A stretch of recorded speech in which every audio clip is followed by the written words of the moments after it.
지난 2019년 겨울 중국 우한에서 처음 보고된 정체불명의 폐렴 질환. 国家卫健委专家组31号上午已经抵达武汉，正展开相关检测核实工作。 원인으로 지목된 코로나19 바이러스는 순식간에 국경을 넘었습니다. 2020년 3월 세계적 대유행 팬데믹이 선언될 때까지 그리 오랜 시간이 걸리지 않았습니다. We have therefore made the assessment that COVID-19 can be characterized as a pandemic. 무서운 속도로 퍼진 신종 바이러스는 대한민국도 강타했습니다. 모두에게 힘든 시절이었지만 누군가에게는 특히 더 혹독했습니다. 확진자 격리 공간조차 없었던 노숙인, 방역 사각지대에 놓였던 이주민, 그리고 요양병원의 노인들까지. 한 사람 걸리면 다 그냥 각종 방 차단해놓고 못 나가게 하니까. 코로나19를 극복하는 과정은 취약계층에겐 또 다른 차별이었습니다. 엄청나게 줄을 서가지고 앞에까지 갔는데 저는 의료긴 등록증이기 때문에 마스크 고민도 하지 못했어요. 새로운 감염병의 역습이 언제든 재현될 거란 경고가 끊이질 않는 시대.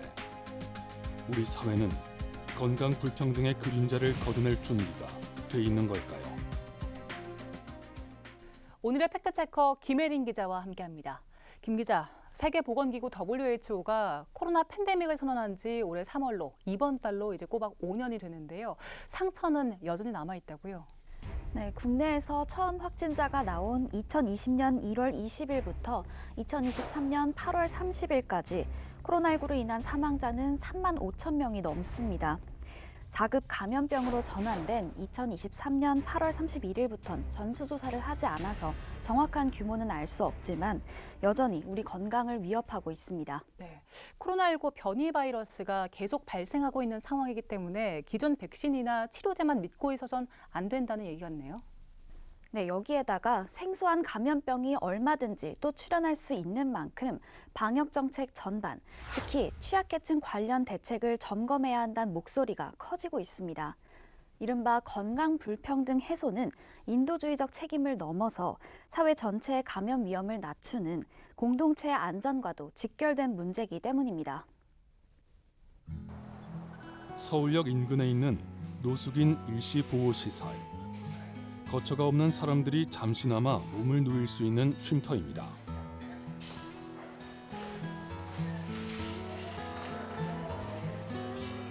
오갈 곳 없는 이들의 마지막 버팀목이자 따뜻한 안식처. 그러나 코로나19의 매서운 찬바람을 피하진 못했습니다. 확진자 격리 공간을 만드는 등 고군분투했지만 다만 이제 확진자가 나올 경우에는 생활치료센터나 이제 병원 이송 전에 한 층을 좀 비워서 확진자만 이제 보호할 수 있도록 했던 부분들이 있습니다. 감염 확산을 막아내기엔 역부족이었습니다. 저희가 응급대피소라고 서울역에 이제 최대한 120명 정도 주무실 수 있는 이제 그 응급잠자리 공간이 있었거든요. 동절기라든지 코로나 확진자분들이 좀 많이 나왔었고. 전파력이 강한 감염 초기. 코로나19 검사를 받은 노숙인들이 결과를 기다릴 때 머물 장소도 마땅치 않았습니다. 여기 이제 3, 4, 5층이 이제 생활관이어서 이제 접종 검사하고 따로 이제 그런 공간을 구분하기는 좀 어려운 부분들이 좀 있었었고요. 시설 밖 노숙인은 더 열악한 환경에 놓여 있었습니다. 한국보건사회연구원 조사 결과 거리에서 지낸 노숙인 10명 가운데 4명은 진단검사 뒤에도 별다른 격리 조치 없이 생활했습니다. 그렇죠. 모르고 가는 사람도 있어요. 기침 같은 것도 많이 하고 열도 많이 나는 사람도 밖에 있는 사람들. 시설에 들어오지 않고 자격이 안 돼서 못 들어오거나 그런 사람들은 또 그런 사람들이 있어요. 네, 저렇게 생활하면 사회적 거리두기는 물론이고 밀접 접촉자나 감염 의심자와 격리를 하는 기본적인 방역 수칙도 지키기가 어려웠을 것 같은데요. 네, 팩트 추적 취재 결과 노숙인 시설은 면적이 천차만별이라 격리 공간을 따로 마련할 수 없는 곳이 많았습니다. 또 장소를 마련했다고 해도 공간이 협소해서 1명 이상이 함께 격리되거나 독립된 화장실이 없는 시설도 있었습니다. 그런데 이처럼 감염 위험에 더 취약했던 사람들은 노숙인뿐만은 아니었습니다. 코로나19의 세계적 대유행으로 외국인 이주민에 대한 사회적 시선이 날카로웠던 시기. 바이러스는 국경을 가리지 않았지만 방역은 경계를 나눴습니다. 이주민아, 한 명 코로나 걸렸으면은 이주민 때문에 걸러는 거예요. 약간 그런 거 있었잖아요. 그거 한국에 엄청 심했어요. 그러니까 못 가게 해놓은 것도 많고 또 앞에 못 나가게 해놓은 것도 많고. 가장 기본적인 방역 물품인 마스크를 구하는 것조차 어려웠습니다.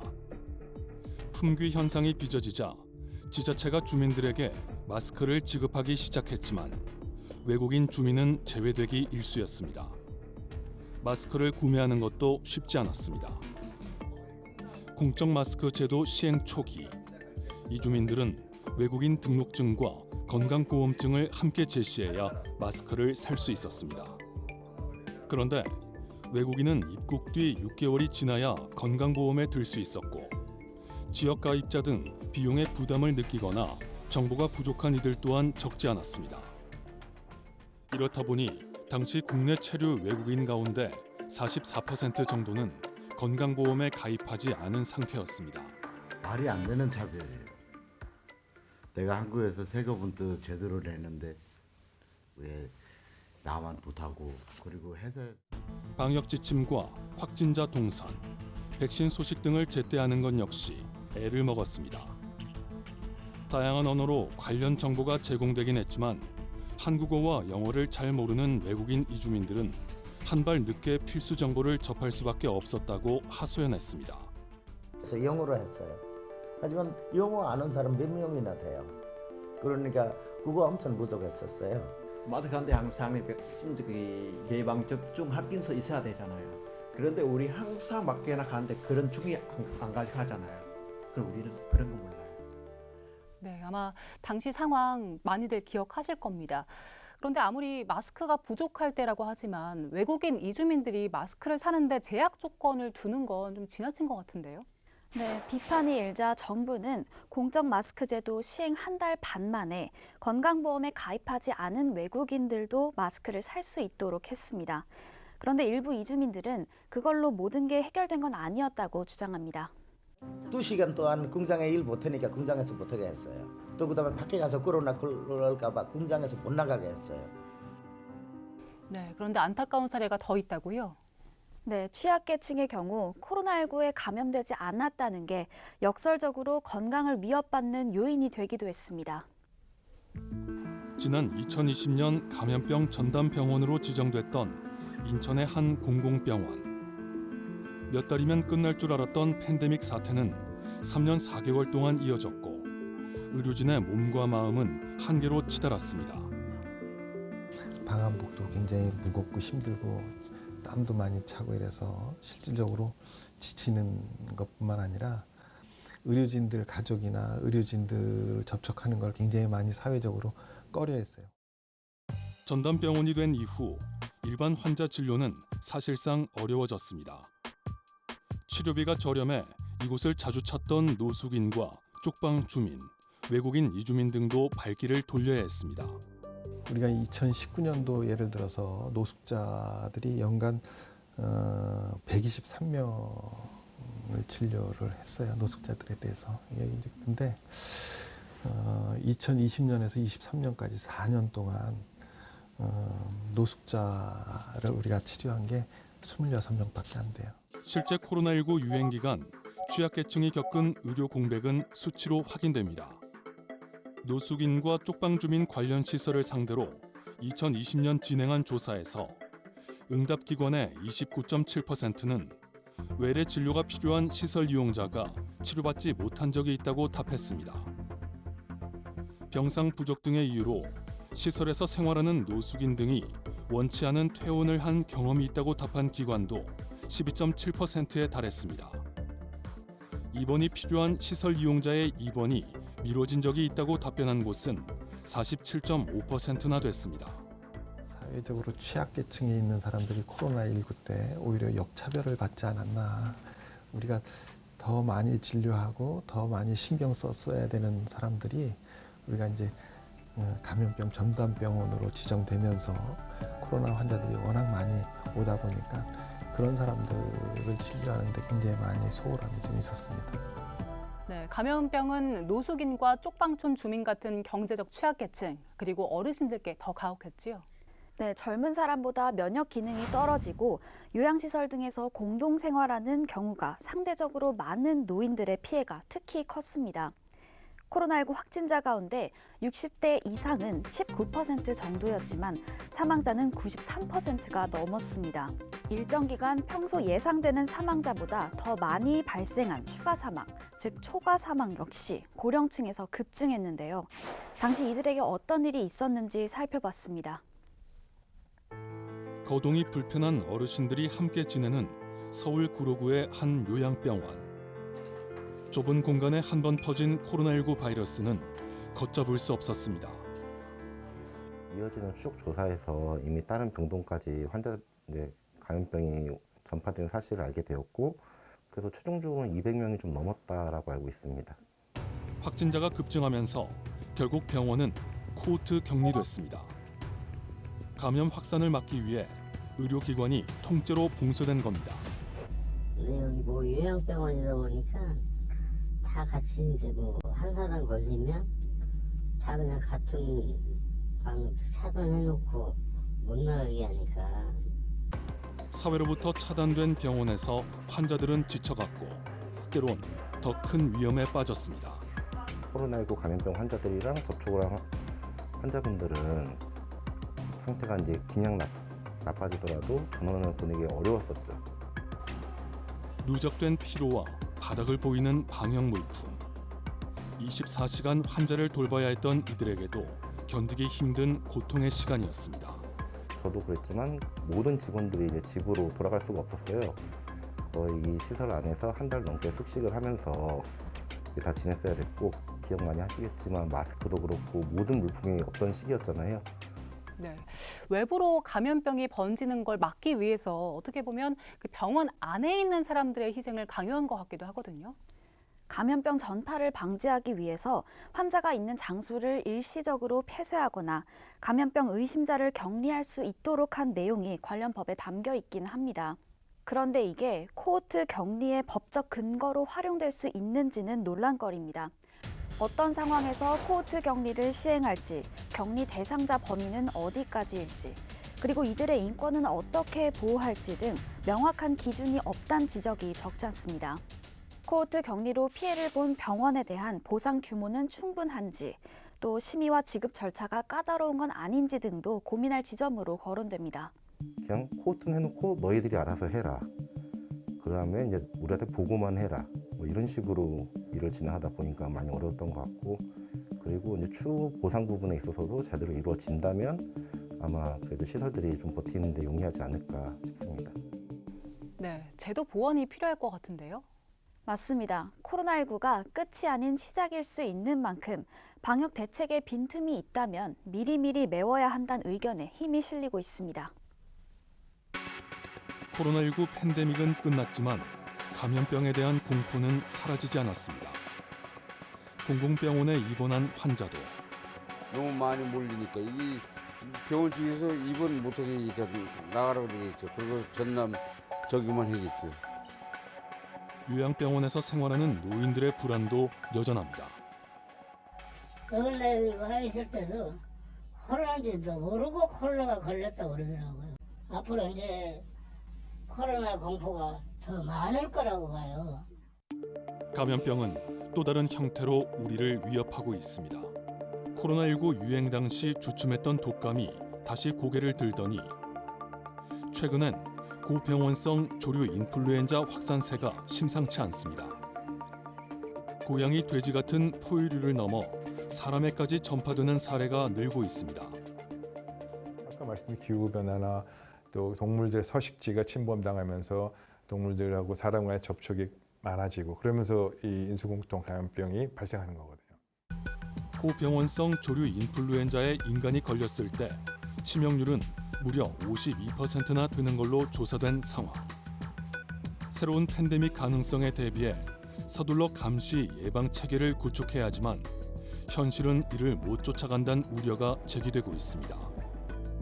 아쉽게도 최근에 금년도 2025년도 예산 중에 지금 가장